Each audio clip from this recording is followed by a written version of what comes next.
DYFI এর উল্টো brigade থেকে লোকসভায় উলটপূরণের আশায় সিপিএম। বিগত লোকসভা বিধানসভা ভোটে শূন্য ঝুলি ট্র্যাডিশন কাটাতে ডিওয়াইএফআই এর ব্রিগেডকে চ্যালেঞ্জ হিসেবে দেখছেন আলিমুদ্দিনের নেতারা। ইনসাফের দাবিতে 2200 কিলোমিটার পথ পার করেছেন সিপিএম এর যুব সংগঠনের নেতানেত্রী কর্মী সমর্থকেরা। 50 দিন ইনসাফ যাত্রার পর রবিবার ব্রিগেডে শক্তি প্রদর্শন করতে চলেছে ডিওয়াইএফআই। হাই ভোল্টেজ লোকসভা ভোটের আগে রাজ্যজোড়া কর্মসূচিতে বিপুল সাড়া দেখে উচ্ছ্বসিত সিপিএম।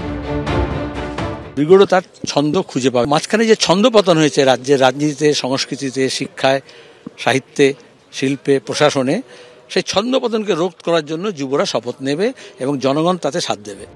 ইনসাফ ব্রিগেড ব্যানার টাঙানো মূল মঞ্চটি হবে দৈর্ঘ্যে 32 ফুট ও চওড়ায় 24 ফুট। দ্বিস্তরীয় মূল মঞ্চে থাকবে 4 ফুট বাই 4 ফুটের পোডিয়াম। এখানেই বক্তব্য রাখবেন নেতানেত্রীরা। মূল মঞ্চের ডান দিকে ও বাঁ দিকে দৈর্ঘ্যে 40 ফুট ও চওড়ায় 40 ফুটের দুটি আলাদা মঞ্চ থাকছে। এই মঞ্চ দুটিতে থাকবেন মৃত বাম কর্মীদের পরিবারের সদস্য ও পার্টি নেতৃত্ব। ব্রিগেড জুড়ে এবং আশপাশের রাস্তায় লাগানো হচ্ছে 650টি মাইক। সেনাবাহিনীর অনুমতি মেলেনি, তাই সম্ভবত ব্রিগেডের ইতিহাসে এই প্রথম ভিক্টোরিয়ার দিকে মুখ করে তৈরি হয়েছে মূল মঞ্চ। ব্রিগেড সমাবেশে বক্তার তালিকায় নাম রয়েছে সিপিএম এর রাজ্য সম্পাদক মোহাম্মদ সেলিম, ডিওয়াইএফআই এর রাজ্য সম্পাদক মীনাক্ষী মুখোপাধ্যায়, ডিওয়াইএফআই এর রাজ্য সভাপতি ধ্রুবজ্যোতি সাহা, এসএফআই এর রাজ্য সম্পাদক সৃজন ভট্টাচার্য এবং ডিওয়াইএফআই এর প্রাক্তন রাজ্য সম্পাদক আভাস রায়চৌধুরীর।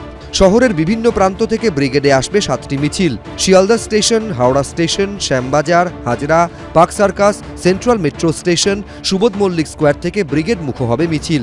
ইতিমধ্যেই দূরের জেলাগুলি থেকে আসতে শুরু করেছেন ডিওয়াইএফআই এর কর্মী সমর্থকেরা। এতদিন বাংলার মানুষ ব্রিগেডে শুধু রাজনৈতিক দলগুলিকে সমাবেশ করতে দেখেছে, তবে এবার কোনো রাজনৈতিক দলের যুব সংগঠনের ডাকে ব্রিগেডে সমাবেশ হচ্ছে, তাই ময়দান ভরানোটা ডিওয়াইএফআই এর কাছে বড় চ্যালেঞ্জ।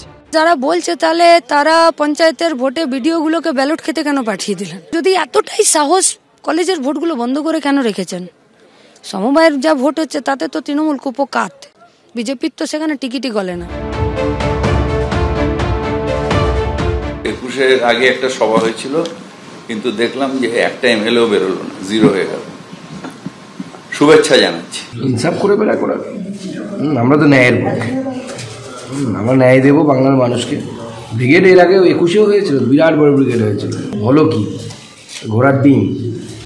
2011-র পর থেকে রক্তক্ষরণ অব্যাহত বামেদের। 2019-এর লোকসভা ও 2021-এর বিধানসভা ভোটে শূন্য হয়ে যায় সিপিএম। এই পরিস্থিতিতে ফের একবার প্রশ্ন উঠছে, রবিবার কি ব্রিগেড ভরাতে পারবে ডিওয়াইএফআই? সামনের লোকসভা ভোটে কি ইনসাফ পাবে সিপিএম? উজ্জ্বল মুখোপাধ্যায়, অনির্বাণ বিশ্বাস, শুভেন্দু ভট্টাচার্য, এবিপি আনন্দ।